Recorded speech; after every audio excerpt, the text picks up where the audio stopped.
하면은 바로 거건이 민원이 되겠습니다.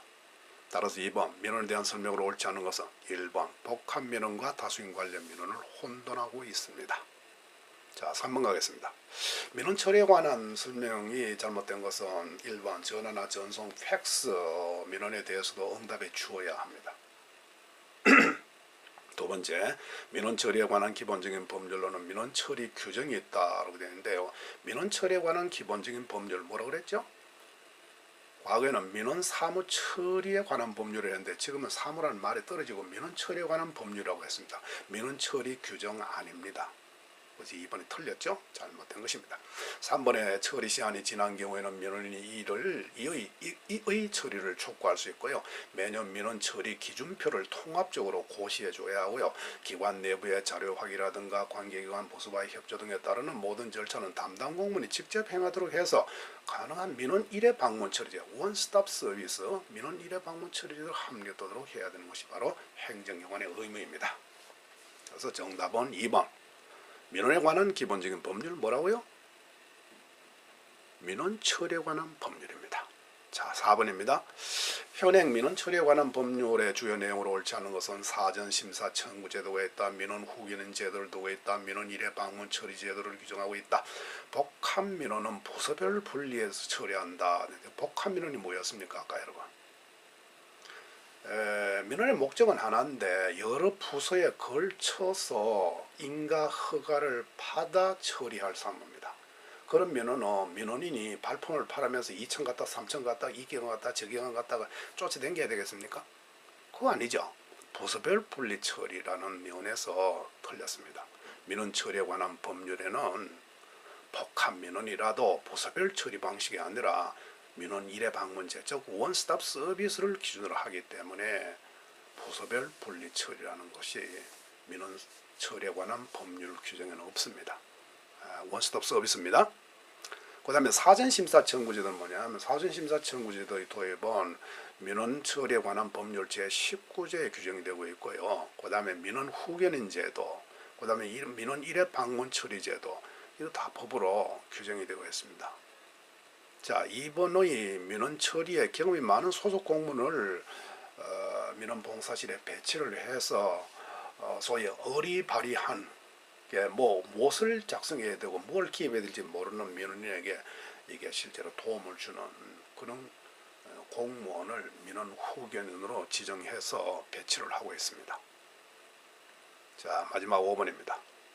민원 처리에 관한 법률에 규정되어 있지 않는 것은 꽤 오래된 문제입니다만은 이 문제는 지금의 민원 처리에 관한 법률하고는 여러분들 조금 변형시켜서 봐야 합니다. 2000년도 서울시 7급에 이 문제가 나왔을 때 민원 사무 처리에 관한 법률에 근거해서 나온 출제이기 때문에 기출문제 푸실 때 이거 참 조심해야 됩니다. 지금의 법을 근거로 해서 풀어야죠.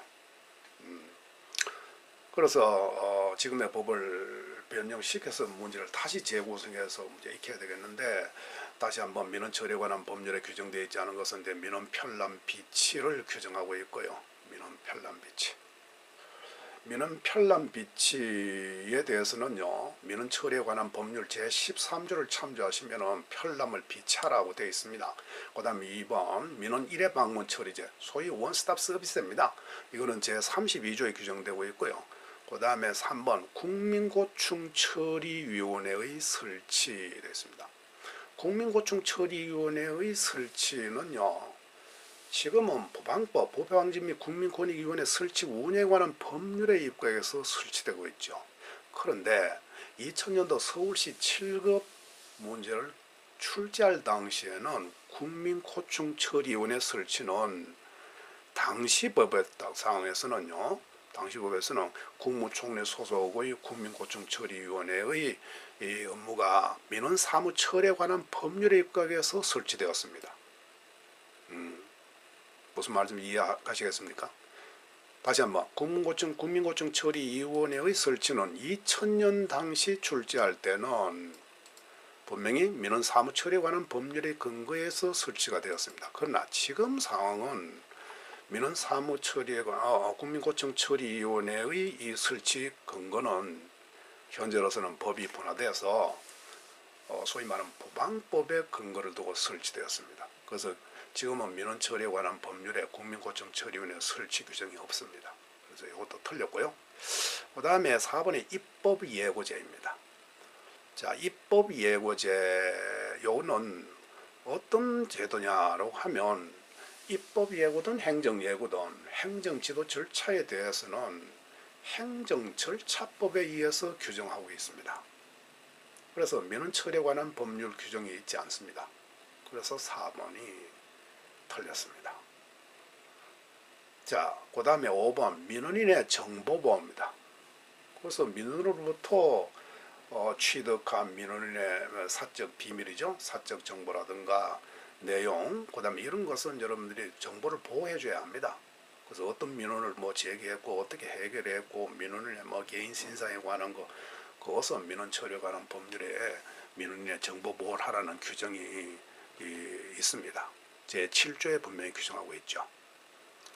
그래서 2000년도에 출제될 당시의 정답은 입법 예고제가 정답이었습니다만은 지금의 민원 처리에 관한 법률 규정에 입각해서 이 문제를 다시 한번 우리가 푼다라고 하면 3번과 4번의 복수 정답이 되어야 합니다. 그 이유는 국민고충처리위원회 설치에 관한 것은 지금으로서는 민원 처리에 관한 법률 규정에 근거가 있는 것이 아니고 바로 부방법에 근거를 두고 있기 때문입니다. 자, 마지막 정리하겠습니다. 1997년도 민원 사무처리에 관한 법률의 제정과 함께 국민고충처리위원회가 처음 설치되었습니다.